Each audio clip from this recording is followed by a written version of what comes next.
All right. So today we're checking out a physics question that was posted here. Major league pitcher can throw a baseball 47.1 meters per second, and we want to know when that ball hits the catcher's mitt, how far it drops in the y direction. And we know that that ball has to travel 15.6 meters in the x direction, and so this is going to be a constant acceleration equation. Um, some pretty basic kinematics here. So everybody's seen this general form of that. R equals, or displacement equals initial position plus velocity initial times time minus 1/2 at squared. And what we're going to do is we're going to manipulate this and break it into its components, the x and y components, to solve for time. And this is because when we threw that ball, it isn't, we're neglecting drag, we're neglecting any resistance. So objects in motion tend to stay in motion. So that x component of the velocity is going to continue to be the same. It's going to be a constant velocity that entire time. The only thing that's changing is an acceleration in the y direction due to gravity. And so since we know that the velocity is constant in the x direction, we can actually solve for time and then plug that into the y component to figure out how much it drops.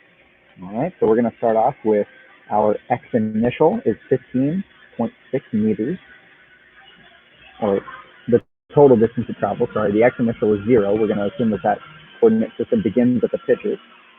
And then that is going to be equal to velocity times time, and there's no acceleration, so we can actually negate this second term here in the equation. So it's only velocity times time equal to 15.6. All right, and so our equation is going to look like 15.6 equals 47. Sorry, I'm drawing with a mouse here. 0.1 times time, and that's parentheses right there. Sorry about that. Just like that. Sweet. So we know some basic algebra. We can divide that 47.1 over, and we get that our total time for that ball's flight can be 0.331 seconds.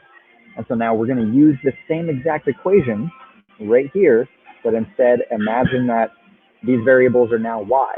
And so we know, and we know that we know our time now, and we know that actually here, you know what? We can actually type out a new equation for that really quick. So we'll do y equals, and we know we start off with no initial velocity in the y. So we only have the second portion of the equation, minus 1/2 at squared. Okay? Awesome. So now that we have that equation in here to give you a visual, we know that y is equal to 1/2 acceleration, or in this case, the acceleration due to gravity, which is 9.81 meters per second, times time squared. And we just solve for time. So we can square that answer that we just got. Okay, and that's going to be our final term there, or the end term. And we're going to multiply that by 9.81. And we're going to come out to 1.076 there. And then we want to multiply that by negative 0.5. All right, and so that will give us our final answer, and the ball will drop in the y direction a total of about 0.54 meters. So I hope that helps. I hope that was an okay explanation, and you have a great day.